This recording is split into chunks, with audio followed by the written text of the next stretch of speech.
Buenas noches, mi nombre es Francisco Garzón y les voy a hablar acerca de las funciones mentales superiores y actividades. Bueno, dentro de esta presentación, como objetivo general, se va a exponer el concepto y las actividades que están implicadas con las funciones mentales superiores. En los objetivos específicos se va a resaltar esta importancia que tienen estas funciones mientras se realizan las tareas simultáneas, que son cosa de la vida diaria. Y se va a explicar acerca de las actividades duales, en qué consisten y cómo hay que realizarlas. Bueno, antes de todo tenemos que conocer las áreas y funciones que tiene el cerebro. Como podemos ver aquí, la primera, la área motora o corteza motora. Esta, se encuentra entre la parte delantera y trasera del cerebro, en la parte medial, en la mitad. Esta se va a encargar del movimiento voluntario. Esta ejecuta el movimiento voluntario que nosotros realizamos. Como segundo tenemos la área sensorial, que esta se encarga de percibir lo que es el dolor, el frío, las presiones, como por ejemplo cuando tocamos el hielo rápidamente, la sensación nos hace dar la respuesta de que eso está frío, o igualmente es con el calor. En cuanto al tercer lugar, tenemos el lóbulo frontal. Este se va a encargar de lo que también igual del movimiento. Esta se encarga de lo que es de resolver problemas, del proceso de atención, de la concentración, del pensamiento, del humor, de la personalidad de una persona. En cuarto lugar, tenemos el área de Broca, que se encarga del control del habla en comparación al área de Wernicke, que se encarga de la comprensión del lenguaje. Como quinto lugar, el lóbulo temporal, que se encuentra aquí, es este color verde. Este se va a encargar especialmente de la audición y también del lenguaje y la memoria. Como sexto lugar, tenemos el tronco del encéfalo, que se encarga se encarga de transmitir la información entre el cerebro y la médula espinal. También se va a encargar de la conciencia, de la respiración y el ritmo cardíaco. El lóbulo parietal, como podemos ver aquí, es todo que le estoy señalando. Se va a encargar de las sensaciones, también se encarga del lenguaje, de la percepción, de la conciencia corporal, es decir, en cómo identificamos si nuestro brazo, por ejemplo, está recogido o está estirado, y se va a encargar también de la atención. El lóbulo occipital se va a encargar especialmente de la visión y de la percepción de nuestro entorno para que nosotros podamos ejecutar una actividad. Y el área de Wernicke, como lo había dicho, se va a encargar de la comprensión del lenguaje. Y el cerebelo se encarga de regular lo que es nuestra postura, el equilibrio y la coordinación de los movimientos que realizamos nosotros. Como siguiente tenemos, ¿qué son las funciones mentales superiores? Las funciones mentales superiores son las capacidades que tiene un ser humano. Es un sistema de organización de la información perceptual, es decir, de la información que recibimos de nuestro entorno. La rememoración del aprendizaje anterior, la integridad de las estructuras del cerebro que ya les había mencionado. Estas van a sustentar la capacidad de tratar dos o más eventos simultáneamente. A partir de ellas se puede realizar estas actividades superiores, como son registrar experiencias nuevas, recordar otras pasadas, comunicarse mediante un sistema gestual, oral, escrito, ejecutar movimientos aprendidos, aprender rápido y con más precisión. Todas las actividades van estrechamente ligadas a nuestros sentidos, puesto que si una de estas funciones están afectadas, no se podrá realizar ninguna actividad ni función cerebral con éxito. Dentro de estas funciones cerebrales, funciones mentales superiores, tenemos la memoria, la gnosia, la apraxia, el lenguaje y la atención, que posteriormente les voy a explicar cada una. En primer lugar, tenemos la memoria. La memoria es una de las funciones que está dentro del proceso de aprendizaje de los seres humanos. Para la visión histórica cultural, la memoria es la capacidad que tiene el cerebro de registrar la información nueva y recordar experiencias pasadas. Por esto se puede afirmar que las fases de la memoria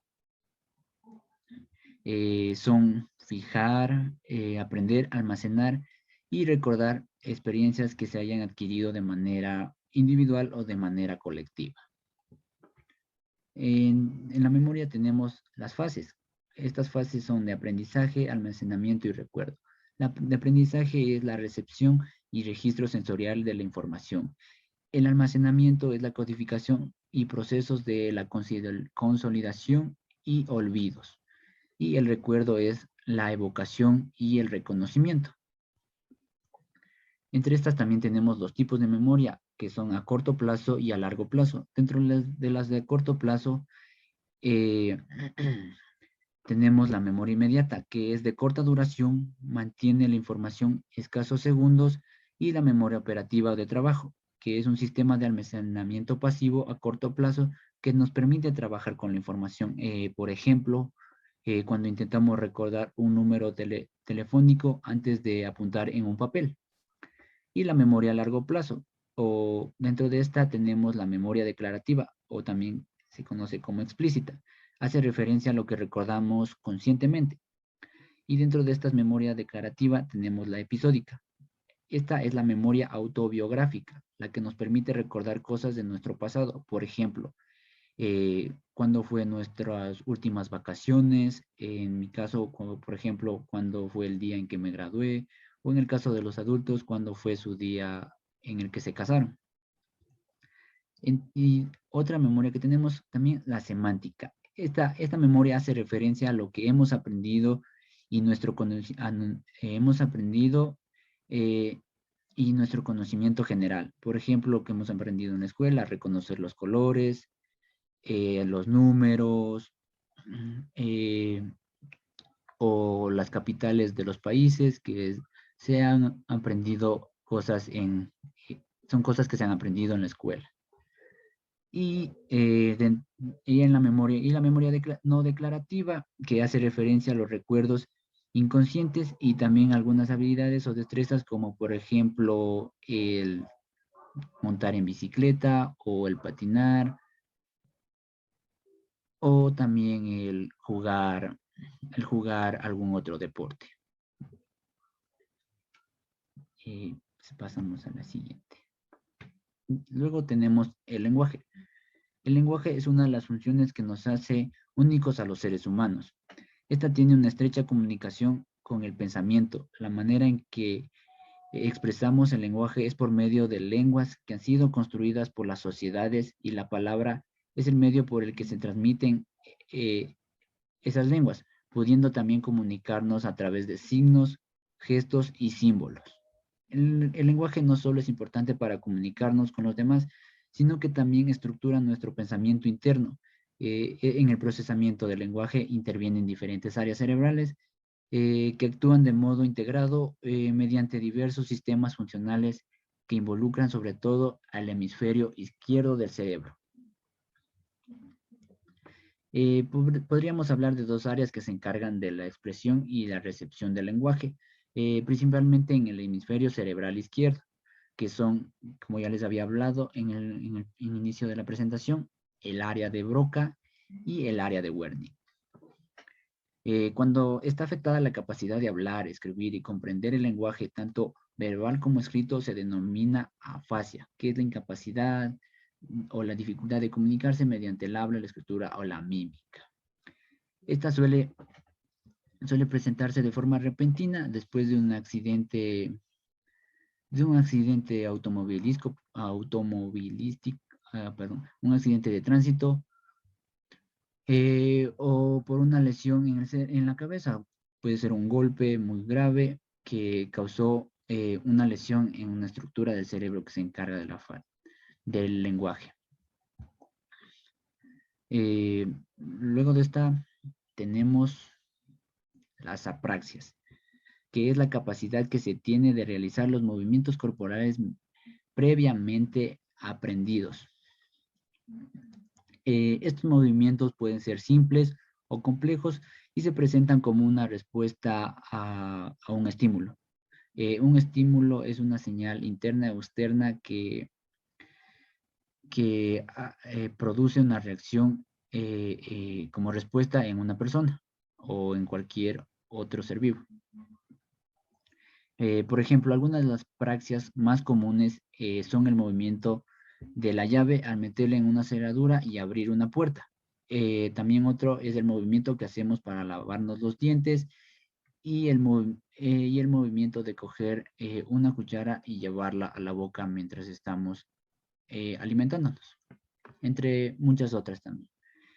Para que se realice la actividad adecuada, trabajan dos sistemas cerebrales, siendo el primero que planifica y el segundo que ejecuta. Como en un inicio, el que está implicado está la corteza frontal o el área frontal. Y esta parte planifica el movimiento y ayuda a la percepción y a la memoria. Y la corteza motora, que tiene como función mandar esta información de la ejecución para que se produzca el movimiento en varias partes del cuerpo. Aquí también ¿qué se conoce como apraxias? Esta se conoce como la dificultad para movimientos coordinados, incluso cuando la persona eh, tiene la intención, tiene la destreza, pero no logra hacerlo. Esta no la va a poder ejecutar adecuadamente, los movimientos que se le requiere. Así. La apraxia aparece como resultado igualmente de daños cerebrales y el cerebro no puede generar ni enviar instrucciones de movimientos correctas al cuerpo. Luego de esto tenemos las noxias.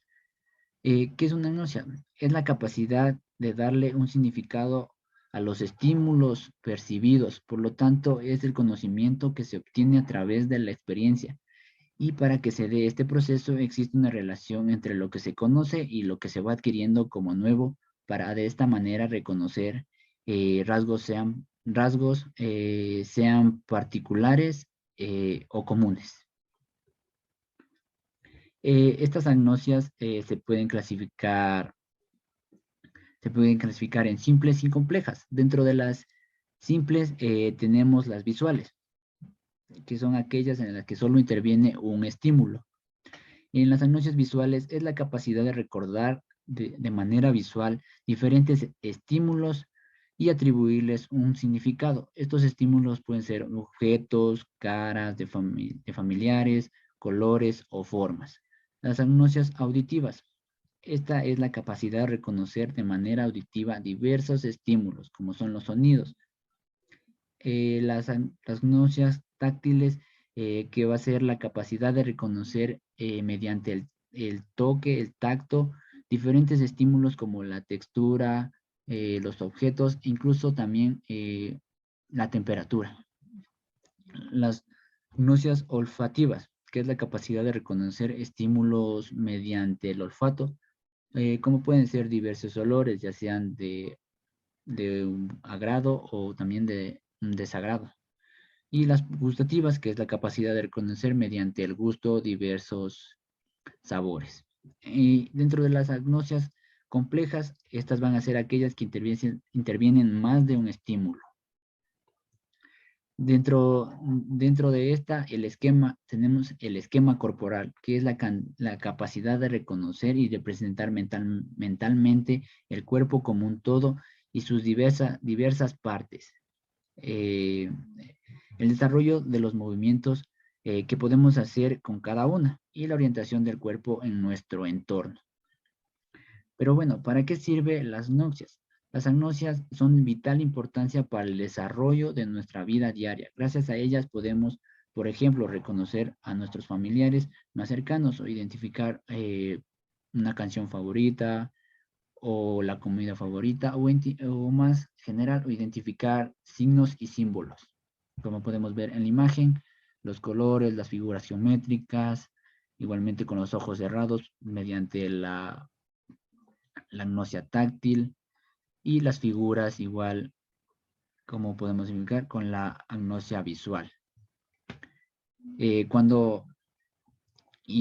Se denomina agnosias cuando se manifiesta en una persona que es incapaz de hacerlo, que es incapaz de recordar, de identificar estas agnosias, como es la visual o el olor, como podemos ver en la imagen de la derecha.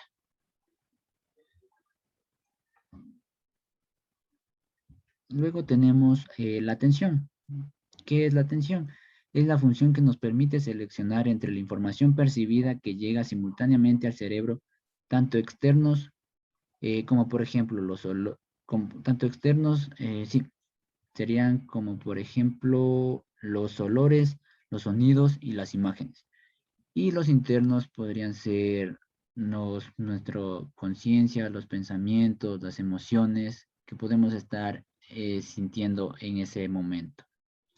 Se trata de todo un conjunto, esto se trata, sí, un conjunto de procesos que varían en complejidad y nos van a permitir realizar el resto de funciones cognitivas adecuadamente. Y bueno, ¿qué es cognitivo? Lo cognitivo es el proceso de adquisición de conocimiento mediante la información recibida por el ambiente. Es el proceso de aprendizaje. Existen diferentes tipos de atención según su menor a mayor complejidad. Entre estas tenemos la atención focalizada, que es el estar alerta, la capacidad de responder a un estímulo. Y la atención sostenida va a ser la capacidad de mantener la atención durante un periodo de tiempo de al menos 3 minutos. Es lo que llamamos más comúnmente como concentración.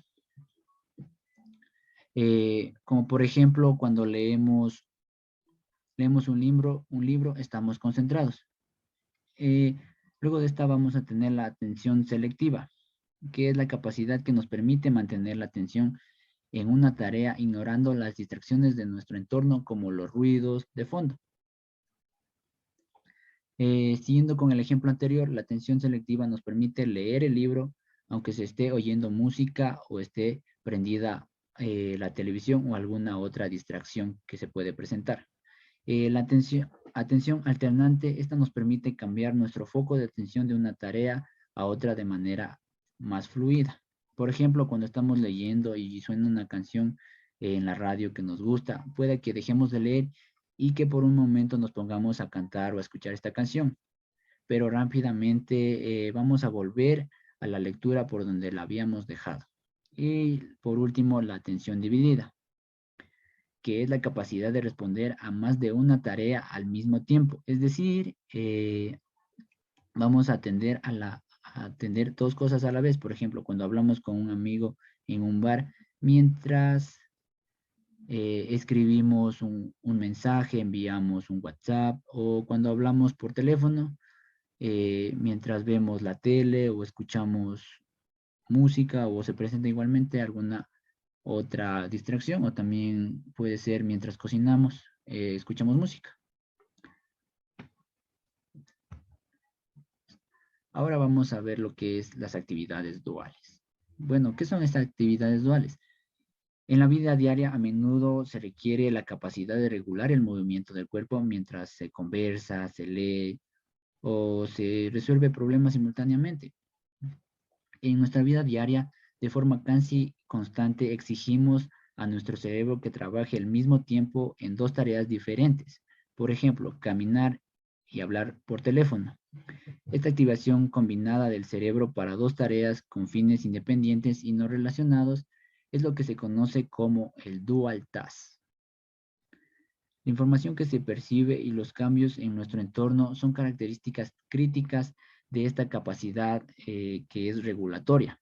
La realización simultánea de múltiples tareas a menudo se requiere en la vida diaria, motivo por el cual las funciones mentales superiores, como ya les había mencionado, la memoria, el lenguaje, las praxias, la conciencia, la gnosia, la atención, conjuntamente permiten ejecutar la tarea doble o la tarea dividida también denominada.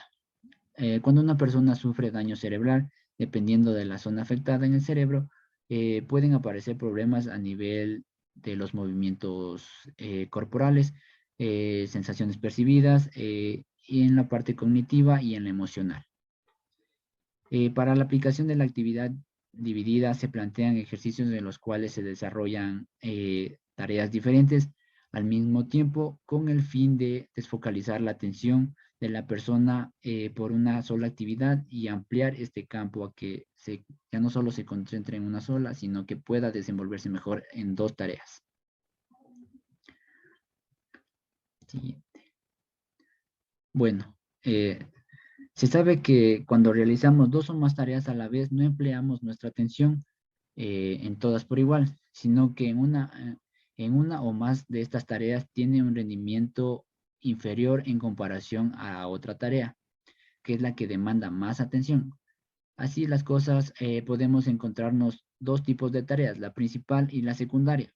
Ambas pueden ser de dos tipos, cognitivas o motoras, y varían su dificultad dependiendo de la persona.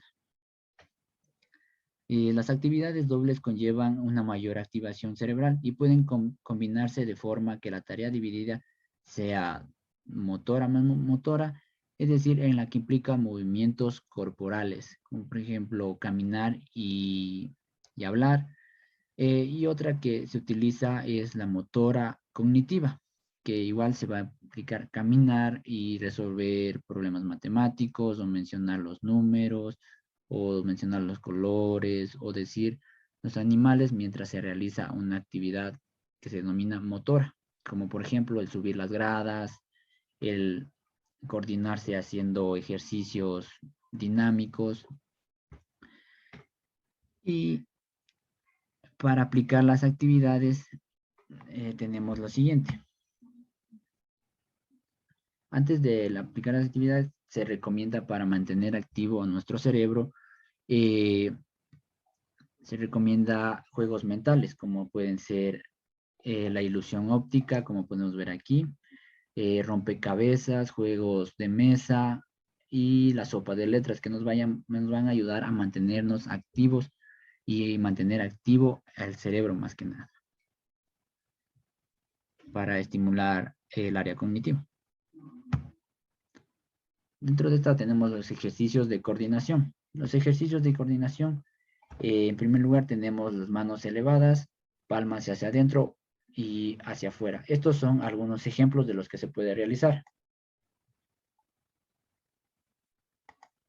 Aquí lo que vamos a hacer es lo siguiente.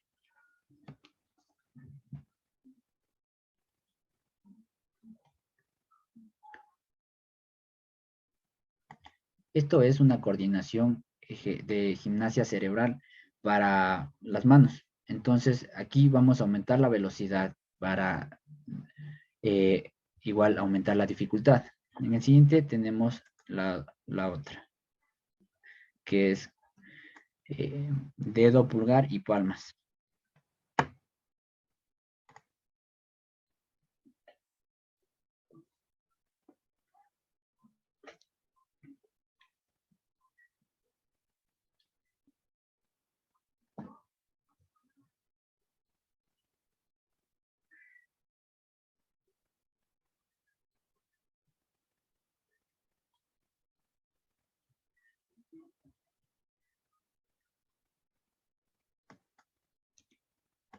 Igual vamos aumentando la velocidad cuando se requiere más dificultad.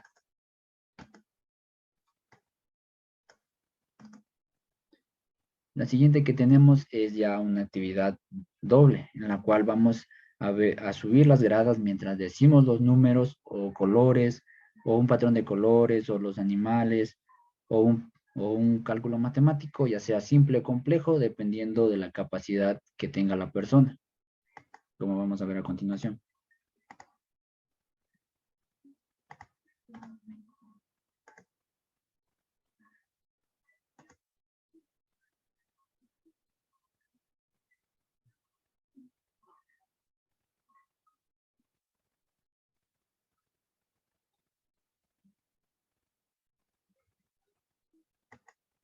Listo.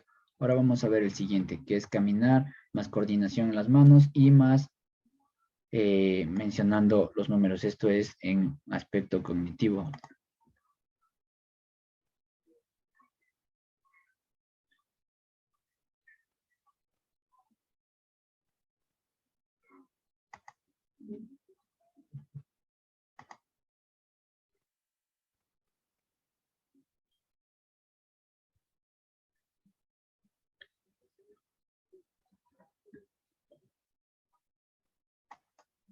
Listo.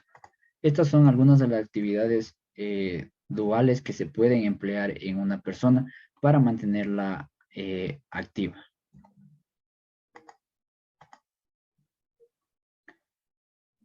Aquí tenemos dos más, en la que es una actividad de caminar con un objeto tomada con las dos manos y elevarlo a la altura al nivel de nuestros hombros, como vemos a continuación.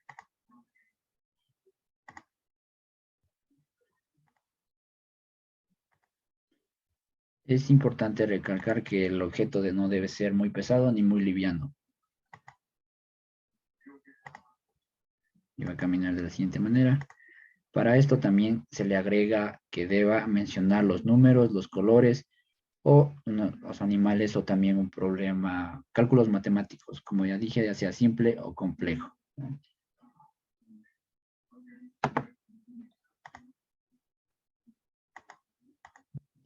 Vamos a ver el siguiente, que es la actividad de caminar hacia el lateral mientras se menciona mientras se mencionan los colores o los números.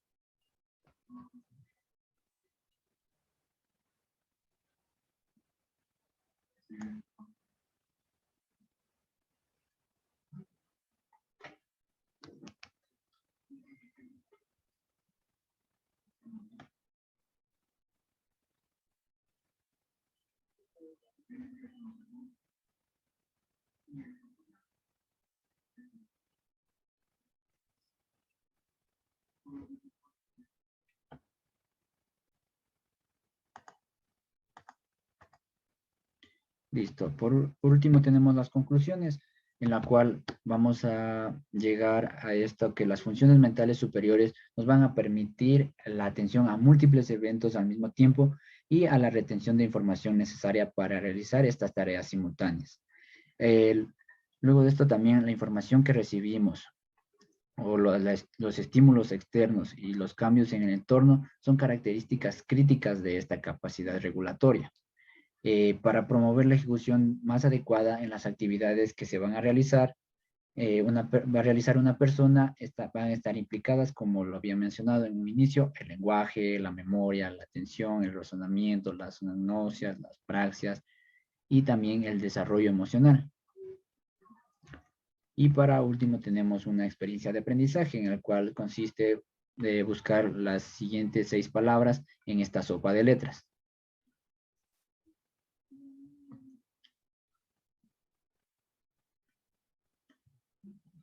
Y eso sería todo.